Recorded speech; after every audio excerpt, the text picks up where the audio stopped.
चाट ठेले देख लेना बहुत सारे भारत में, जैन चाट भंडार, महावीर चाट सेंटर, और नाम पूछना तो फिर होता है हम तो ये है, फलाना है, ढिमका है। जिनको जैन धर्म का जा भी नहीं पता वो भी अपने ठेले पे जैन होटल लिख लेते हैं, और उनका धंधा चलता है। क्यों? क्योंकि इतना क्या है, ये धर्म का फल है कि आपको ऐसी जाति में उत्पन्न हुए कि वो जाति भी कैसी है कि पूजनीय है। अब जो ह्रास होता जा रहा है तो वो तब चूंकि कह सकते हैं कि पंचम काल है, कली काल है, ह्रास होने वाला, लेकिन आप ये समझो ये भी क्या है कि धर्म का प्रभाव है कि भैया जैन साहब आ रहे हैं, तो जैन साहब की बिल्कुल अलग व्यवस्था होगी।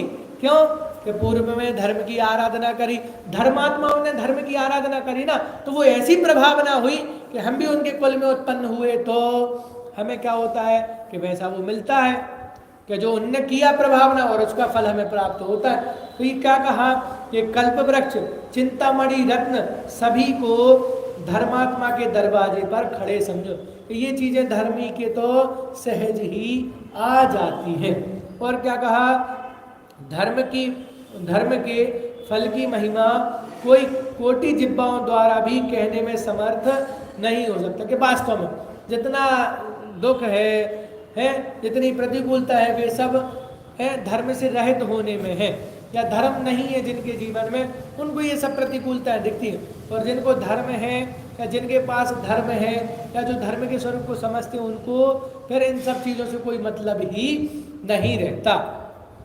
और क्या कहांगे कि देखो, ऐसे धर्म के फल को जो तीन लोक में उत्कृष्ट जानता है, उसके संवेग भावना होती है। क्या कहा कि जो धर्म को चाहे जैसी भी परिस्थिति हो, लेकिन किस पे प्रतीति है कि एकमात्र धर्म पे प्रीति है कि धर्म ही क्या करेगा, हमें सर्वोत्कृष्ट फल प्राप्त करेगा। है तो एक ऐसी श्रद्धा होना, देखो सीता जी का दृष्टांत था ना कि स्त्रियां उनको सोना बहुत प्रिय होता है कि नहीं होता है? अब आप बता सकते हो, है तो सोना प्रिय होता है। वो रावण उठा के ले गया, उसकी तो पूरी लंका सोने की थी, है कि आप सोने जाओ तो बिस्तर, खाने को बैठो तो प्लेट सोने की, नहाने जाओ तो बाथरूम सोने का, क्या सोने का नहीं था, सब कुछ सोने का था। लेकिन प्रतीति किसमें थी? है आत्मा राम में प्रतीति थी ना। तो वैसे ही अगर धर्मात्मा होना तो क्या होगा कि बाकी सब चीजें कितनी भी विषय भोग आए, भटकाने का प्रयास करें, लेकिन आपका उपयोग एकमात्र आत्मा राम पे जाएगा। तो इसमें क्या कहा कि ऐसे धर्म के फल को जो तीन लोक में उत्कृष्ट जानता है कि भाई राम कैसे भी हो, भले वो वन में निवास कर रहे हो, अभी कुछ भी कर रहे हो, लेकिन वे ही कैसे हैं, सर्वश्रेष्ठ है। और इधर सोने की लंका में तुम बैठे हो, कितना भी वैभव हो, लेकिन तुम श्रेष्ठ। तो ऐसे धर्म को जानना कि धर्म ही सर्वोत्कृष्ट है और धर्म का फल ही सर्वोत्कृष्ट है। तो जो ऐसा जानता है उसको संवेग भावना होती है कि अगर आपका विश्वास ही धर्म पे नहीं होगा, श्रद्धा ही धर्म पे नहीं होगा, तो फिर आपका काम नहीं बनेगा। भजन आया था, भले रूठ जाए ये सारा जमाना, नहीं रागियों की शरण में है जाना, बस एक बीत रागी को सिर है झुकाना। ऐसा श्रद्धान होना चाहिए कि भाई वास्तव में हमें तारने वाला तो एकमात्र धर्म ही है। इसलिए जंगल में भी निवास करना हो तो कि भाई धर्म हमारे साथ है, तो जंगल में भी मुनिराज मिल जाएंगे, सत्समागम प्राप्त हो जाए।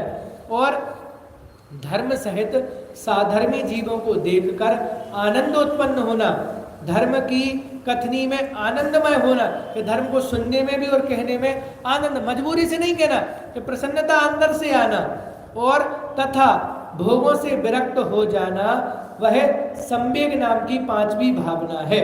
इसको आत्मा का हित रूप समझकर निरंतर इसकी भावना भावो तथा भावना के आनंद सहित होकर इसकी प्राप्ति के लिए इसका महान अर्घ उतारण करो।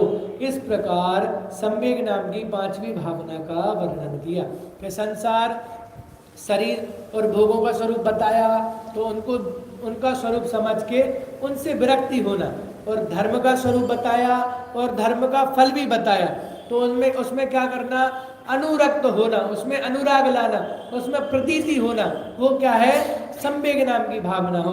तो ऐसी संवेग नाम की भावना हम भी प्राप्त करें। शेष चर्चा।